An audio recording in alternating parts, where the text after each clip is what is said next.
सावन का महीना था। सुबह से ही हल्की हल्की बारिश हो रही थी। गांव बेलापुर की कच्ची गलियां पानी से भर चुकी थी। खेतों में धान की हरियाली लहरा रही थी। दूर कहीं मेंढकों की आवाज सुनाई दे रही थी। गांव के बस स्टैंड के पास एक छोटी सी टीन की छत के नीचे रोज एक ठेला लगता था। ठेले पर लिखा था, रामू की गर्मा गर्म आलू टिक्की। रामू करीब 30 साल का मेहनती इंसान था। उसके हाथ की आलू टिक्की पूरे गांव में मशहूर थी। वह हमेशा ताजे आलू, घर के बने मसाले और देसी घी में टिक्की बनाता था। उसकी पत्नी सीता हर सुबह घर पर आलू उबालकर मसाला तैयार कर देती थी। उस दिन सीता ने कहा, आज बारिश बहुत तेज है, अगर ग्राहक नहीं आए तो? रामू मुस्कुराया। एक भी ग्राहक आया तो उसे खाली हाथ नहीं लौटाऊंगा। सीता ने टिफिन बढ़ाते हुए कहा, पहले अपना खाना भी समय पर खा लेना। रामू ने सिर हिलाया और ठेला लेकर बस स्टैंड पहुंच गया। बारिश लगातार हो रही थी। रामू ने अंगीठी जलाई। गरम तवे पर पहली टिक्की रखी। घी की खुशबू चारों तरफ फैल गई। लेकिन आधा घंटा बीत गया, कोई ग्राहक नहीं आया। रामू आसमान की तरफ देखकर बोला, लगता है आज बारिश मेरी परीक्षा ले रही है। तभी गांव के डाकिया हरि काका छाता लेकर वहां पहुंचे। रामू, एक प्लेट टिक्की बना दे। इतनी ठंड में तेरी टिक्की ही याद आई। रामू मुस्कुराया। अभी बनाता हूँ काका। हरि काका ने पहला निवाला खाते ही कहा, वाह, मजा आ गया। इतने में बारिश और तेज हो गई। हरि काका जल्दी से चले गए। फिर 2 घंटे तक कोई नहीं आया। रामू चुपचाप बैठा बारिश देखता रहा। शाम होने लगी। उसने सोचा, अगर आज टिक्की नहीं बिकी तो सब खराब हो जाएगी। तभी उसने देखा, एक लगभग 10 साल का लड़का भीगता हुआ उसकी तरफ आ रहा था। उसके कपड़े पूरी तरह गीले थे। हाथ में पुराना सा थैला था। वह ठेले के सामने आकर रुक गया। उसकी नजर बार बार गरम टिक्कियों पर जा रही थी। रामू ने प्यार से पूछा, क्या नाम है बेटा? मोहन। टिक्की खाओगे? मोहन ने धीरे से कहा, खानी तो है। तो फिर एक प्लेट बना दूं? मोहन ने सिर झुका लिया। मेरे पास पैसे नहीं है। रामू कुछ पल उसे देखता रहा, फिर बोला, अगर पैसे नहीं है तो यहाँ क्यों आए? मोहन की आंखें भर आई। दादी 2 दिन से बीमार है। उन्होंने कहा था कि गरम कुछ खाने का मन है।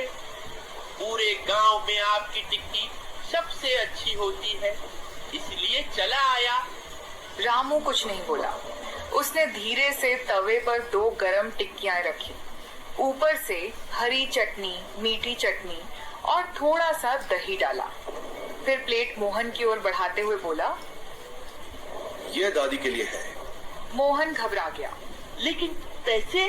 रामू मुस्कुराया। जब दादी ठीक हो जाए तब उनकी दुआ दे देना, वही सबसे बड़ी कीमत होगी। मोहन की आंखों से आंसू निकल पड़े।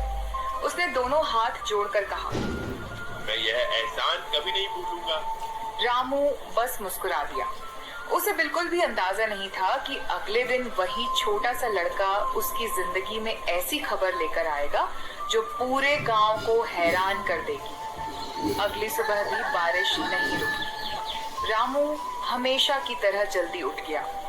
सीता रसोई में आलू उबाल रही थी। सीता ने पूछा, कल उस बच्चे ने पैसे दिए? रामू मुस्कुराकर बोला, नहीं। सीता ने फिर पूछा, फिर भी तुम खुश लग रहे हो?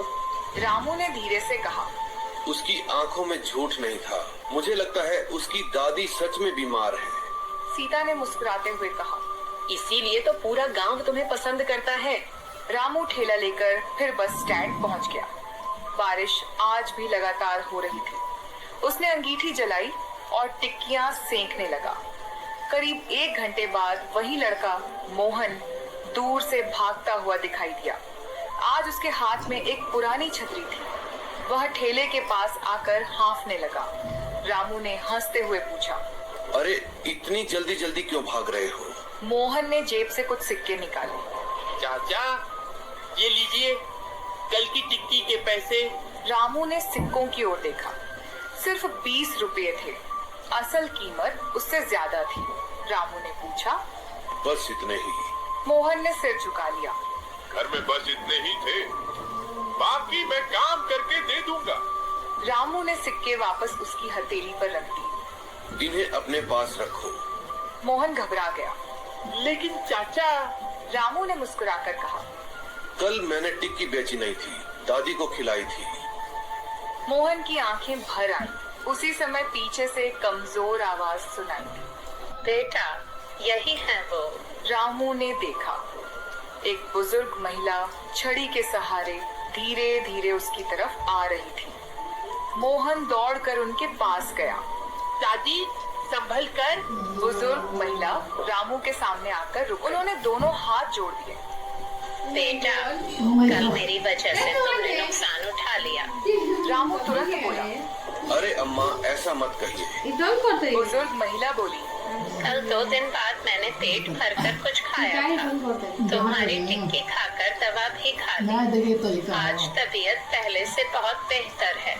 रामू के चेहरे पर संतोष आ गया। उसने कहा, बस आप जल्दी ठीक हो जाइए। बुजुर्ग महिला ने आशीर्वाद देते हुए भगवान तुम्हारे हाथों का स्वाद और दिल की अच्छाई हमेशा बनाए रखे। इतना कहकर वे मोहन के साथ चली गई। पास ही चाय बेच रहे हरि काका यह सब देख रहे थे। उन्होंने मुस्कुराकर कहा, रामू, तू कमाई से बड़ा काम कर रहा है। रामू हंसकर बोला, काका, भूखे इंसान को खाना खिलाने से दुकान छोटी नहीं होती, दिल बड़ा हो जाता है। हरि काका ने सिर हिलाया। यही बात हर कोई नहीं समझता। बारिश अब भी लगातार हो रही थी। रामू फिर अपने काम में लग गया। उसे बिल्कुल भी पता नहीं था कि उसी शाम गांव का मुखिया उसकी दुकान पर आने वाला है और एक ऐसी बात कहेगा जिससे उसकी छोटी सी टिक्की की दुकान पूरे इलाके में पहचान बना लेगी। शाम होने लगी थी। बारिश अब भी रुक रुक कर हो रही थी। ठंडी हवा चल रही थी। रामू अंगीठी में कोयले डाल रहा था ताकि टिक्कियां गरम बनी रहें। तभी गांव के मुखिया रघुवीर सिंह अपनी छतरी लेकर धीरे धीरे ठेले की ओर आए। रामू ने उन्हें देखते ही हाथ जोड़कर कहा, राम राम मुखिया जी, आइए बैठिए। मुखिया जी मुस्कुराए। पहले एक प्लेट गर्मा गर्म टिक्की खिलाओ। अभी लाया। रामू ने ताजी टिक्कियां सेंकी। ऊपर से हरी चटनी, मीठी चटनी और थोड़ा सा दही डालकर प्लेट उनके सामने रख दी। मुखिया जी ने पहला कौर खाया और मुस्कुरा उठे। वाह रामू, तुम्हारे हाथ का स्वाद हर बार पहले से अच्छा लगता है। रामू ने हंसते हुए कहा। ये आपका प्यार है मुखिया जी। कुछ देर बाद मुखिया जी गंभीर हो गए। उन्होंने कहा, रामू, आज मैं सिर्फ टिक्की खाने नहीं आया हूँ। रामू हैरानी से बोला। जी, कोई काम था? मुखिया जी ने कहा। आज सुबह मोहन की दादी मेरे घर आई थी। रामू चुपचाप सुनने लगा। उन्होंने मुझे बताया कि तुमने बिना पैसे लिए उन्हें खाना खिलाया। मुखिया जी, इसमें बताने जैसी क्या बात है? कोई भूखा हो तो उसे खाना देना ही चाहिए। मुखिया जी ने गहरी सांस ली। यही बात आजकल बहुत कम लोग समझते हैं। इतने में हरि काका भी वहां आ गए। उन्होंने कहा, मुखिया जी, मैंने भी अपनी आंखों से देखा था। रामू ने एक बार भी पैसों की बात नहीं की। मुखिया जी ने जेब से पैसे निकाले। आज पूरे हाट में जितनी टिक्कियां बची हैं, सब मुझे दे दो। रामू चौंक गया। इतनी सारी टिक्कियों का क्या करेंगे? आज पंचायत भवन में गांव के चौकीदार, सफाई कर्मी और बारिश में काम करने वाले मजदूर बैठे हैं। सुबह से भीग रहे हैं। आज उन्हें गरम टिक्की खिलाएंगे। रामू की आंखों में खुशी चमक उठी। अभी पैक करता हूँ। उसने एक एक करके सारी टिक्कियां पैक करनी शुरू कर दी। मुखिया जी ने पैसे आगे बढ़ाए, लेकिन रामू ने उनमें से कुछ पैसे वापस कर दिए। मुखिया जी ने पूछा, ये क्यों? रामू बोला, आज जितना खर्च हुआ उतना रख लीजिए, बाकी मेरी तरफ से उन मेहनत करने वालों के लिए। मुखिया जी कुछ पल तक उसे देखते रहे, फिर बोले, रामू, तू सिर्फ टिक्की नहीं बेचता, तू लोगों का दिल जीतता है। हरी काका मुस्कुरा दिए। बारिश धीरे धीरे थमने लगी थी। मुखिया जी टिक्कियों के पैकेट लेकर पंचायत भवन की ओर चले गए। रामू ने आसमान की तरफ देखा। कई दिनों बाद बादलों के बीच से हल्की धूप की एक किरण निकली।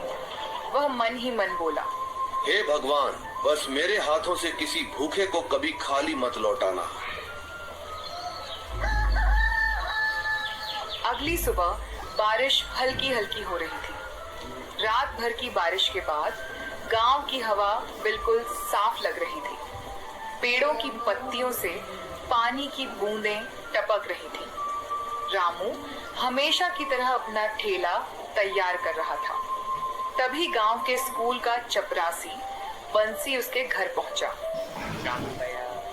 रामू बाहर आया। अरे बंसी, इतनी सुबह, सब ठीक तो है? बंसी मुस्कुराया। मास्टर जी ने आपको स्कूल बुलाया है। रामू हैरान हो गया। मुझे? लेकिन क्यों? ये तो मुझे भी नहीं पता। उन्होंने कहा है कि ठेला लगाने से पहले जरूर आ जाना। रामू तुरंत स्कूल पहुंच गया। स्कूल के बरामदे में प्रधानाध्यापक श्यामलाल मास्टर बैठे थे।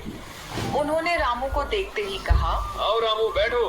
रामू ने हाथ जोड़कर नमस्ते की। जी मास्टर जी, आपने बुलाया था? हाँ, कल मोहन और उसकी दादी मुझसे मिलने आए थे। उन्होंने तुम्हारी बहुत तारीफ की। रामू शर्माते हुए बोला, मैंने तो बस अपना फर्ज निभाया था। इसीलिए तो बुलाया है। अगले हफ्ते हमारे स्कूल में खेल कूद प्रतियोगिता है। बाहर से भी बच्चे आएंगे। हम चाहते हैं कि उनके नाश्ते की जिम्मेदारी तुम संभालो। रामू की आंखें फैल गईं। मैं? हाँ, हमें स्वाद के साथ भरोसा भी चाहिए। मास्टर जी, मैं पूरी कोशिश करूंगा कि किसी बच्चे को शिकायत का मौका न मिले। हमें यही भरोसा था। रामू खुशी खुशी स्कूल से निकल गया। लेकिन जैसे ही वह हाट पहुंचा, उसने देखा कि उसके ठेले से कुछ ही दूरी पर एक नया ठेला लगा हुआ है। उस पर बड़ा सा बोर्ड टंगा था, सिर्फ 10 रुपए में आलू टिक्की। रामू ठिठक गया। वह चुपचाप अपना ठेला लगाने लगा। थोड़ी देर बाद नया दुकानदार ऊंची आवाज में चिल्लाने लगा, आओ आओ, पूरे गांव में सबसे सस्ती टिक्की सिर्फ 10 रुपए। हरी काका धीरे से रामू के पास आई। रामू अब क्या करेगा? जिसे सस्ती टिक्की खानी है वह वहाँ जाएगा। जिसे स्वाद और भरोसा चाहिए वह यहाँ आएगा। तू हर बार दिल की बात कह देता है। रामू ने बिना किसी चिंता के तवे पर पहली टिक्की रख दी। घी की खुशबू फिर से हवा में फैल गई। उसके चेहरे पर वही पुरानी मुस्कान थी। उसे विश्वास था कि असली पहचान कीमत से नहीं, काम से बनती है।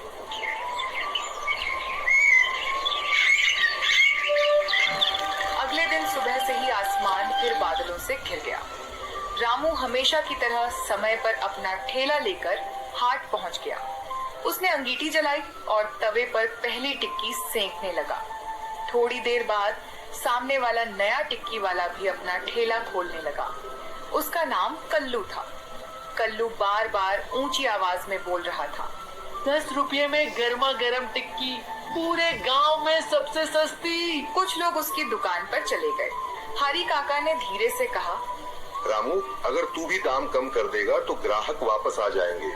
काका, दाम कम करने से पहले सामान भी कम करना पड़ेगा, फिर स्वाद भी बदल जाएगा। मैं ऐसा नहीं करूँगा।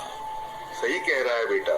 दोपहर तक कल्लू के ठेले पर अच्छी भीड़ रही। रामू के पास कम ग्राहक आए, फिर भी उसने किसी से शिकायत नहीं की। वह हर ग्राहक को पहले की तरह प्यार से टिक्की बनाकर देता रहा। शाम होने लगी। तभी एक किसान जल्दी जल्दी रामू के ठेले पर आया।